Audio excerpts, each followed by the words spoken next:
या तातडीच्या पत्रकार परिषदेमध्ये स्वागत करतो। निवडणुकीच्या नंतर जवळपास 1 महिन्याच्या ब्रेक नंतर आपण आणि दादा संवाद साधणार आहेत। इलेक्शन मध्ये संवाद होता ना आपला सुंदरचा ग्रुपवरती होते या परत एकदा आपण सर्वांचं स्वागत करतो, धन्यवादही देतो की आपण खूप चांगल्या अर्थाने आम्हाला सगळ्यांना सहकार्य केलं। सदिच्छा शुभेच्छा आमच्या आचार विचार आणि कृती सर्वसामान्य जनतेपर्यंत केला आपल्या सर्वांचं धन्यवाद देतो, आपलं स्वागत करतो। आणि भारतीय जनता पार्टीचे नेते आदरणीय आमदार राणा जगजितसिंह पाटील साहेबांना विनंती करतो की त्यांनी उपस्थित सर्वांना कल्पना आहे की आज 23 डिसेंबर आहे, राष्ट्रीय शेतकरी दिवस। वाढदिवस आपण किसान दिवस म्हणून साजरा करतो। त्यांनी शेतकऱ्यांसाठी वेगवेगळ्या धोरणाच्या माध्यमातून न्याय कसा मिळेल, अधिकाधिक त्यांचं उत्पन्न कसं वाढेल यासाठी प्रयत्न केले याची आपल्याला कल्पना आहे। आणि आपल्याला ही माहिती असेल की शेतकऱ्यांचे नेते म्हणून सगळीकडेच देशभर जे आहे त्यांची ख्याती होती। आज एक वेगळा संकल्प आम्ही करायचं ठरवलं आहे, ते केलं आहे। आणि या संकल्पाच्या माध्यमातून आपला असा विचार राहणार आहे की देश स्तरावरती पीक भाव संरक्षण योजना राबवण्यात यावी, यासाठी आम्ही सर्वजण मिळून प्रयत्न करणार आहोत। मी परत रिपीट करतो, पीक भाव संरक्षण योजना। आपल्या सर्वांना कल्पना आहे की आदरणीय पंतप्रधान नरेंद्र मोदी साहेबांनी पीक विम्याच्या बाबतीमध्ये एक वेगळी आणि खूप विस्तृत अशी योजना हाती घेतली आहे, प्रधानमंत्री फसल विमा योजना। आणि या योजनेच्या माध्यमातून खूप मोठ्या प्रमाणात देशभर शेतकऱ्यांना संरक्षण मिळते। अगदी आपल्या जिल्ह्यात देखील आपला जो काही गेल्या काही अनेक वर्षांचा अनुभव आहे त्याच्यामध्ये आधीच्या तुलनेत शेतकऱ्यांना न्याय मिळतोय, संरक्षण मिळतंय। आता ही जी काही आपली पीक विम्याची पॉलिसी आहे, पीक विम्याचं धोरण आहे, त्याच्यामध्ये जे उत्पादन आहे उत्पादनावरती आधारित पीक विमा जो आहे तो मिळतो। म्हणजे जर माझं आता 15 क्विंटल प्रति हेक्टर सोयाबीनचं उत्पादन आलं तर सरासरीच्या तुलनेमध्ये ते बघितलं जातं, सरासरीपेक्षा जास्त कमी असेल तर मग मला पीक विम्याच्या माध्यमातून जे संरक्षण आहे, कवच आहे, त्याच्या माध्यमातून मला मदत मिळते। परंतु उद्या माझं उत्पादन चांगलं असलं आणि पिकाचे भाव जर कोसळले तर माझं उत्पादन जास्त असून देखील माझं उत्पन्न जे आहे ते मार खातं। म्हणजे ही जी भावना आहे या बाबतीमध्ये आपले आदरणीय पंतप्रधान नरेंद्र मोदी साहेबांनी संरक्षण देण्याच्या अनुषंगाने बरीच पावलं उचलली। आपल्या राज्यामध्ये आपले आदरणीय मुख्यमंत्री देवेंद्रजी फडणवीस साहेबांनी भावांतर योजना जी आहे ती आपल्यासाठी आवर्जून सुरू केली। गेल्या वर्षी 5,000 रुपये प्रति हेक्टर प्रमाणे अनुदान देखील देण्याची आपण प्रक्रिया हाती घेतली। परंतु आता या व्यतिरिक्त पीक जे आहे उत्पादन त्याच्या व्यतिरिक्त पिकाचा जो भाव आहे त्याच्या बाबतीतही संरक्षण मिळावं याच्या अनुषंगाने आज आम्ही संकल्प केलेला आहे। आणि या बाबतीमध्ये 1 जानेवारीला आपण आपल्या तालुक्यापासून आपल्या जिल्ह्यापासून सुरुवात करणार आहोत। जमेल तेवढ्या ठिकाणी ग्रामसभा घेऊन ग्रामसभेमध्ये हे महत्त्व लोकांना सांगून ग्रामसभेचा ठराव घेण्याची आणि आदरणीय पंतप्रधान नरेंद्र मोदी साहेबांना आपल्या सरकारच्या माध्यमातून विनंती करण्याच्या बाबतीतला आम्ही विचार केलेला आहे। आणि आपल्या माध्यमातून हा विषय, हा विचार जो आहे तो आम जनतेपर्यंत आणि खास करून शेतकऱ्यांपर्यंत पोहोचवायचा आहे की पीक विम्याचं संरक्षण जे आहे ते केवळ उत्पादनावरती मर्यादित न राहता पिकाचे भाव जे आहेत त्याचाही विचार व्हावा आणि पिकाचे भाव जर कमी झाले तर शेतकऱ्यांना त्या बाबतीतही संरक्षण मिळावं. आणि हे आपण जे करतोय हे अगदी नवीन काहीतरी करतोय अशातला भाग नाही. जगामध्ये इतर देशामध्ये हे जे विषय आहेत त्याला ते इन्शुरन्स प्रोडक्ट्स म्हणतात. तर इन्शुरन्स प्रोडक्ट जे आहेत ते वेगवेगळ्या माध्यमातून वेगवेगळ्या पद्धतीने केले जातात. आणि आमचा आता भर राहणार आहे की हा महत्त्वाचा विषय ज्या बाबतीमध्ये आदरणीय पंतप्रधान नरेंद्र मोदी साहेब अतिशय जिव्हाळ्याने या विषयाच्या बाबतीमध्ये नेहमीच सहकार्य करतात. तर हा विषय हाताळण्याच्या बाबतीमध्ये त्याच्या बाबतीत पाठपुरावा करण्याच्या बाबतीत आम्ही आज या किसान दिनी निश्चय केलेला आहे. आणि परत सांगतो की आपल्या माध्यमातून हा विषय योग्य पद्धतीने लोकांपर्यंत पोहोचावा ही विनंती आहे. आपले काही प्रश्न असतील तर आपण जरूर विचारावे.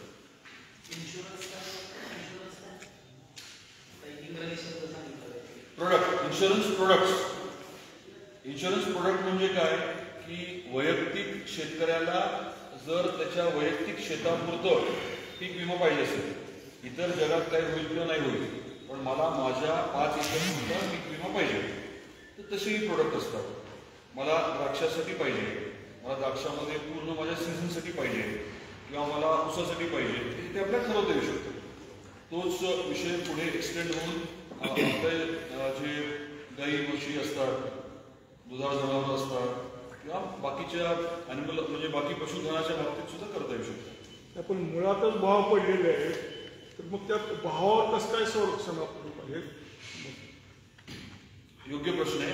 भाव पडले ते कधी पडले? भाव जे आहेत ते आत्ता पडले. कुठलेही भाव असतील, काही चांगले असतील, काही कमी असतील, जास्त असतील, तर याच्यामध्ये पद्धत काय असते की सरासरी भाव ठरवला जातो.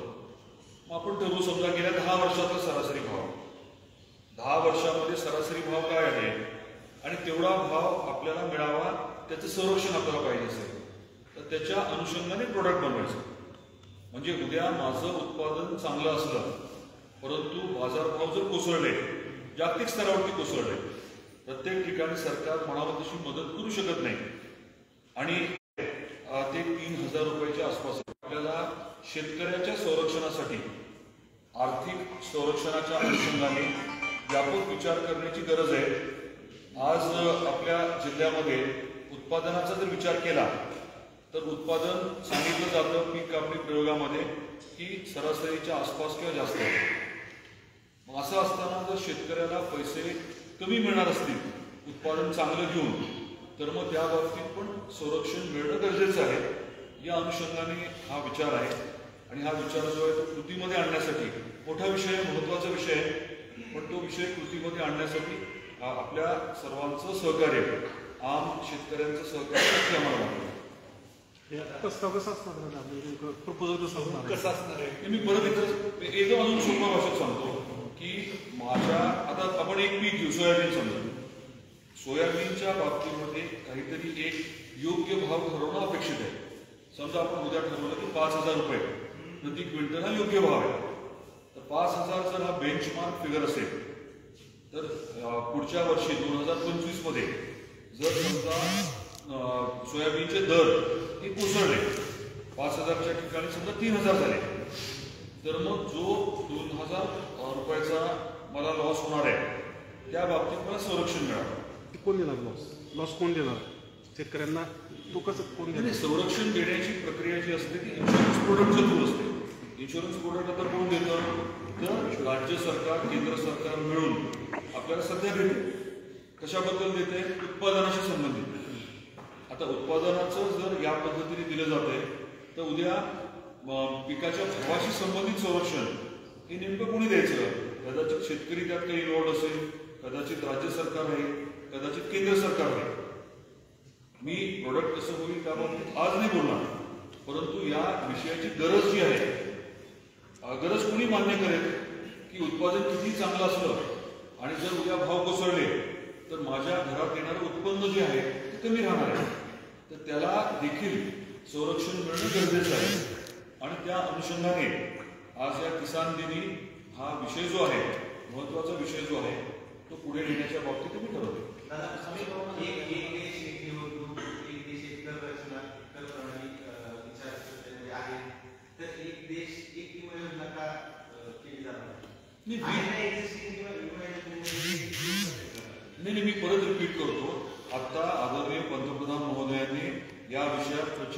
पुढाकार घेऊन पूर्ण देशासाठी प्रधानमंत्री फसल विमा योजना आणली आणि या योजनेचा लाभ देशभर होतोय. हा विषय जो आता हाताळला जातोय तो उत्पादनाशी संबंधित आहे. माझी यील्ड जी आहे, प्रति हेक्टर माझं उत्पादन किती झाले त्याच्यावरती आहे. आपल्याला उत्पन्नावरती पण लक्ष द्यायचं आणि उत्पन्नावरती लक्ष देत असताना जर भावाच्या बाबतीत संरक्षण नसलं, दराच्या बाबतीत संरक्षण नसलं तर मग ते थोडंसं कमी पडतंय. त्यामुळे हा विषय आपण पुढे नेतोय. कदाचित उद्या प्रधानमंत्री फसल विमा योजनेमध्ये हे सुद्धा इन्क्लूड होऊ शकेल ना, हा विषय सुद्धा इन्क्लूड होईल. याच्याबद्दल कसं असतं, एक मॅट्रिक्स केला जातो. मॅट्रिक्स म्हणजे चार्ट केला जातो. त्या चार्टमध्ये एकीकडे हे बघितलं जातं की उत्पादन किती आहे, दुसरीकडे हे बघितलं जातं की दर किती आहे आणि उत्पादन आणि दराच्या अनुषंगाने पीक विम्याचा परतावा जो आहे तो नुकसान भरपाई आहे ती मिळत असते. परत एकदा रिपीट करतो मी, एकीकडे उत्पादन किती मिळालं हेक्टरी हे बघितलं जातं, दुसरीकडे प्रति क्विंटल दर काय आहे हा बघितला जातो मार्केटमध्ये आणि त्याच्या अनुषंगाने मला नुकसान भरपाई ही पीक विमा कंपनीवाले शेतकरी अडचणीपोटी व्यापाऱ्यांना विकतात आणि 4,000 पेक्षा कमी 4,100 200 असं होते. तर यामध्ये आपल्याला योग्य मार्ग काढण्याच्या अनुषंगाने काही तज्ज्ञांबरोबर चर्चा केल्यानंतर हा विषय जो आहे तो आम्ही हाताळायचा ठरवले आणि त्या अनुषंगाचं सेंटर तर आहेच ना. आज सोयाबीनच्या बाबतीमध्ये स्पष्टपणे काय आहे, सेंटर आहे, पण सेंटरमध्ये मला जावं लागतं, तिथे मला माझा माल विकावा लागतो आणि माझा 100% माल घेतला जात होता. आज जे काही उत्पादन महाराष्ट्रात होते सोयाबीनचं, त्याच्या किती टक्के सोयाबीन प्रत्यक्षात 4,892 हा दिलासा शेतकऱ्याला मिळावा या अनुषंगाने ही मोहीम जी आहे ती आपण हाती घेतो. म्हणजे आपल्याच तर्फे ही मोहीम सुरू म्हणजे आपण ही सुरुवात करतोय. आजच्या दिवशी हा निश्चय आपण केलाय, हे गरजेचं वाटतंय. या अनुषंगाने आपण आता सरकारला विनंती करणार, आपण ग्रामसभा घेणार आणि त्या माध्यमातून याचं महत्व लोकांना पटवून देणार. महत्वाचा विषय ऐरणीवर आणतोय, याच्यावरती वेगवेगळे तज्ज्ञ जे आहेत ते विचार मांडतील आणि मग त्याच्या बाबतीमध्ये योग्य तो निर्णय होईल. ही मोहीम आपल्या जिल्हा स्तरावरच आहे की राज्यभर मोहीम राबवली आता हे देश स्तरावर न्यावं लागेल ना. सुरुवात करतो, आपण सुरुवात करतोय. चर्चा होईल, आपले कृषी मंत्री आहेत त्यांच्यावर चर्चा होईल, केंद्रापर्यंत हा विषय आपण घेऊन जाऊ. परंतु त्या बरोबरीने जनतेलाही समजायला फक्त राजकारण्यांनी काहीतरी धोरण ठरवण्यापेक्षा लोकांना याचा हा विषय जो आहे हा जर लक्षात आला तर मग त्याचं व्यापक महत्व लक्षात आलं तर मग याला थोडी गती मिळेल. नाहीतर हे निर्णय हे विषय अतिशय क्लिष्ट असतात. पीक विम्याच्या बाबतीमध्ये आपण बघतो की आजही म्हणावं तसं सगळ्यांचं समाधान होऊ शकत नाही आणि हा विषय तर अजून महत्त्वाचा. अपेक्षित उत्पादन काहीतरी बेंचमार्क ठरेल आणि त्याच्या कमी अपेक्षित उत्पादन जे आहे ते ऑलरेडी बेंचमार्क असतं आपल्याकडे म्हणजे आणि त्याच्या कमी आलं तर त्याला संरक्षण कसं. मी परत रिपीट करतो, मॅट्रिक्स असतं XY तुम्हाला करतं मॅट्रिक्स म्हणजे डब्बा धरा, टेबल धरा. टेबलमध्ये एका बाजूला काय असेल की तुमचं उत्पादन किती. आता मी जर समजा बेंचमार्क माझं उत्पादन म्हटलं उंबरठा उत्पादन मी समजा म्हटलं 10 आहे म्हणजे 10 क्विंटल प्रति हेक्टर माझं आहे म्हटलं तर 10 पेक्षा जेव्हा कमी जाईल तेव्हा मला संरक्षण म्हणून काहीतरी जी ठरलेली रक्कम आहे तुम्ही त्याला आधारभूत किंमत म्हणा किंवा सरासरी किंमत म्हणा, सरासरी किंमत ठरवली जाईल. त्या किमतीपेक्षा बाजारभाव जर कोसळले तर त्याच्या अनुषंगाने मदत मिळते. हे मी जे सांगते ना हे काही रॉकेट सायन्स नाही, साधी गोष्ट आहे की मी उत्पादन कशासाठी घेतो, माझ्या घरी उत्पन्न यावं. उत्पादन आणि उत्पन्नामध्ये फरक कशाचा होऊ शकतो, दोनच गोष्टीचा होऊ शकतो. एक तर माझं उत्पादन आणि दुसरं जे आहे ते बाजारभाव. म्हणजे कन्फ्युजन नाही होत ना.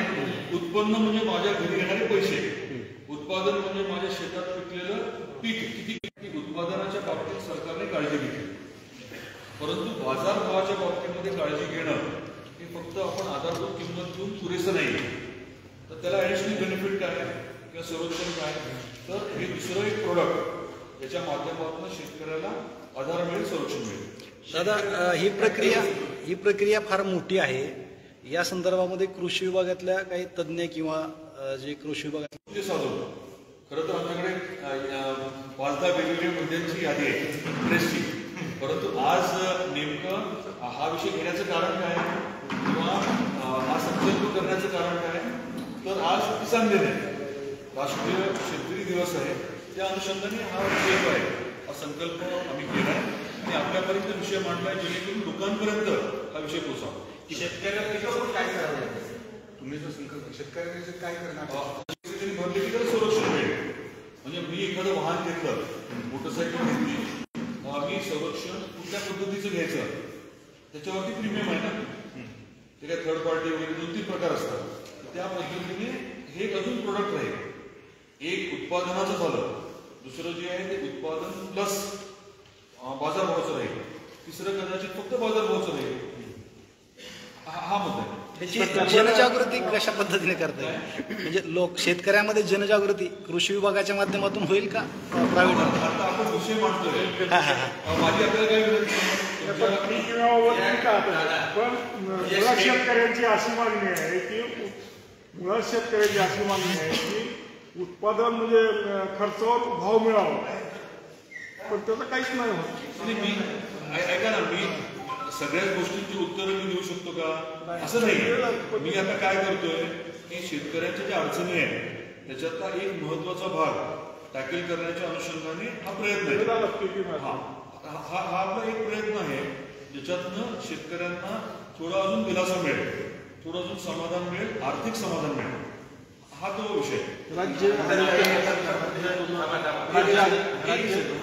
आणि केंद्र सरकारला त्याच्यामध्ये अंतर्भूत न करता आपण आपल्या जिल्हा स्तरावरच एखादी पीक विमा कंपनी आपल्या माध्यमातून नाही, तसा विषय नाही. तसं म्हणजे तसं एखादं म्हणजे नाही, तसा विचार बिलकुल नाहीये.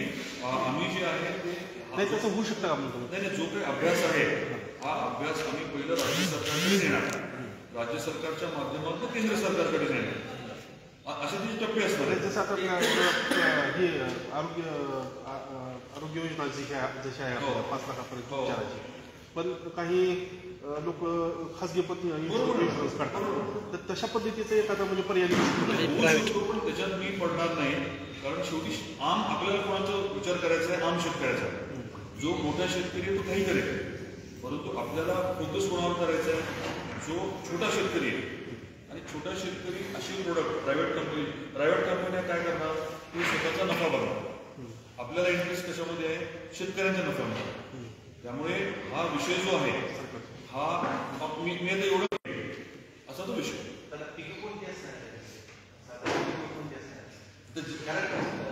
जेवढे शक्य तेवढे घेणं. शेवटी कसं आहे, हे सगळं जे आहे हे आपल्याला शेतकऱ्याला संरक्षण देण्यासाठी एकदमच सगळं होणार नाही, टप्प्याटप्प्याने होईल.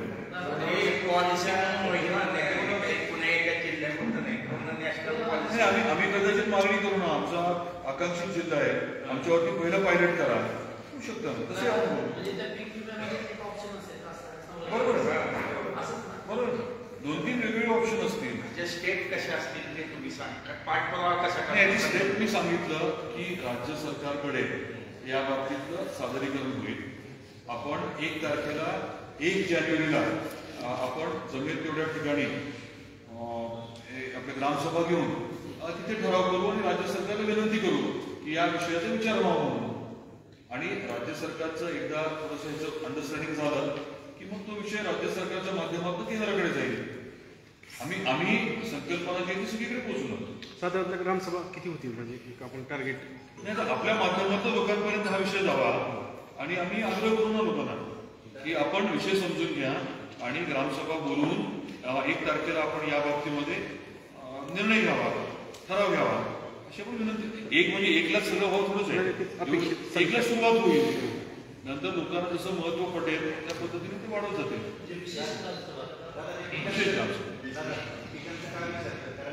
कल्पना देतोय, म्हणजे आयडियाची कल्पना देतोय. याचं स्वरूप जे ते किती व्यापक होऊ शकतं ना, पण हे गरजेचं आहे. हे शेतकऱ्याला आर्थिक दिलासा देण्यासाठी निर्णय होतील, परंतु या बाबतीत काहीतरी पुढे चांगलं होईल, शेतकऱ्यांच्या हिताचं होईल, या अनुषंगाने हा प्रयास आहे.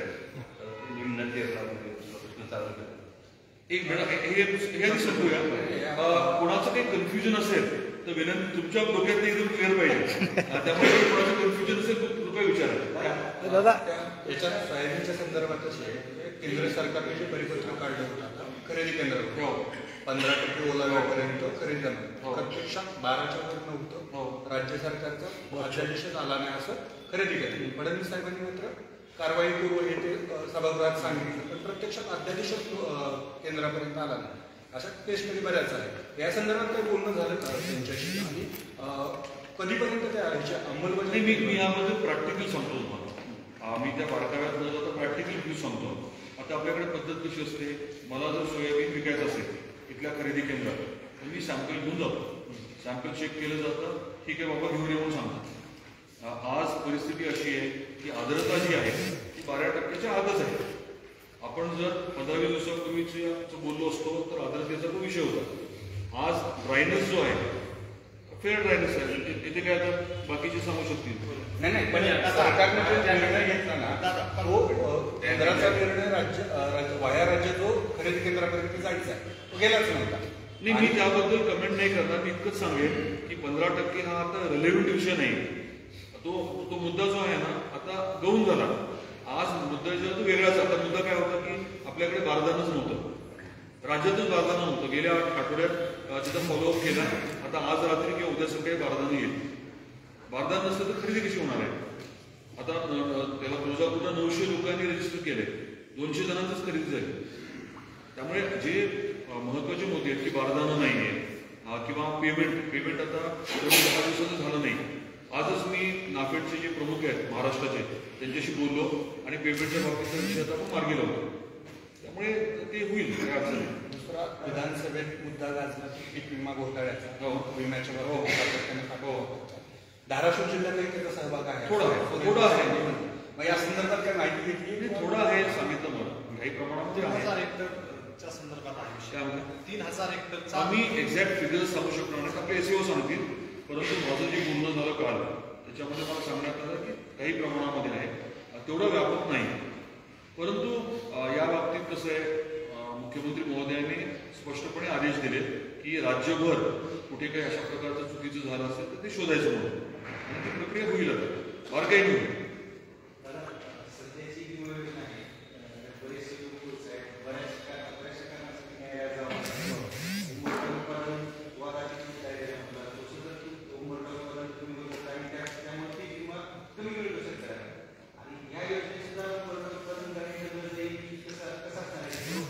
नाही, जी जुनी योजना आहे ती आपल्या उत्पादनाशी संबंधित आहेच. जे काही उंबरठा उत्पादन आहे त्याशी संबंधित आहेच ना. आपण त्या योजनेला डिस्टर्ब करायचं बोलत नाही. आपण आता एखादा भाव जो आहे योग्य भाव हा ठरवून त्याच्या बाबतीत संरक्षण देण्याच्या बाबतीत बोलतो. प्लस ब. टाटा राज्य सरकारने अतिवृष्टीचं अनुदान जाहीर हा विषय तर क्लोज करूया आपण. ठीक आहे, थँक्यू. राज्य सरकारने आपल्या जिल्ह्याला 231 कोटी रुपये मदत जाहीर केली आहे. राज्य सरकारचं म्हणणं आहे, म्हणजे मान्य करते की आपल्या इथे नुकसान झालेलं आहे पिकाचं, परंतु तरी विमा कंपनीने धाराशिव जिल्हा वगळलेला आहे यावर्षी. म्हणजे मागच्या 5 वर्षात पहिल्यांदा असं झालंय की धाराशिव जिल्ह्याला विम्याचा 1ही रुपया मिळणार. त्याच्या बारकाव्यात आम्ही जातोय आणि मी लोकांनाही आवाहन केलं होतं की जे पीक कापणी प्रयोग होतात, आता काय झालेलं आहे की तंत्रज्ञानाचा योग्य वापर करण्याच्या बाबतीत आपल्यामुळे सगळ्यांनी भूमिका स्वीकारली. सगळं व्हिडिओ रेकॉर्डिंग होतं. म्हणजे रॅन्डमली समजा तुमचं शेत ठरवलं असेल तर तुम्ही तिथे उपस्थित असता, तुमच्या समोर सगळं प्रयोग जो आहे तो केला जातो, पीक कापणी प्रयोग, आणि त्यामुळे फॅक्च्युअल डेटा जो आहे तो उपलब्ध असतो. आता आलेला डेटा जो आहे तो त्याची जर तुम्ही माहिती घेतली तर मग तुम्हाला कन्फर्म करू शकेल की ऍक्च्युअल उत्पादन काय आहे. दुसरीकडे जे आता आधारभूत किमतीच्या अनुषंगाने खरेदी होती तिथे ज्या पद्धतीने माल येतोय किंवा आपण ॲव्हरेज प्रति हेक्टर मला वाटतं 16 का 17 आहे प्रति हेक्टर 16 क्विंटल जी आहे. माझे समजा 5 एकर असेल तर 16 × 5 प्रमाणेच माझ्याकडनं सोयाबीन खरेदी होतं. मी जर उद्या म्हटलं की माझे 4 जास्त होतं क्विंटल तर घेणार नाही, स्पेसिफिक घेते. आणि कमीचा तर विषय जवळजवळ फक्त नाहीच आहे. 30 एप्रिलचं परिपत्रक काढलं तर 8 महिने झाले. म्हणजे काय त्याच्यात मेन प्रॉब्लेम काय झाला सांगतो मी. काय म्हणतात, आचारसंहिता चालू असताना अधिकाऱ्यांनी ते परिपत्रक काढले. ते रिट्रॅक्ट करणं खूप कठीण का व्हायला लागले, कारण तो देशव्यापी निर्णय झाला. म्हणजे हा निर्णय कसे आपण आपल्या जिल्ह्यात तालुक्यापुरतं असलं काहीतरी करू शकतो. त्यांनी शिवराज सिंग चौहान साहेबांना हा विषय पूर्ण निर्णय आणि तोही अहिताचा घेणं योग्य नक्कीच नव्हतं. हक्कभंग नसतो, त्याच्यावर कसे विभागीय कारवाई प्रत्येक अधिकारी काय करत असतो त्याचं रिझनिंग टाकत असतो सही करताना ह्या कारणामुळे.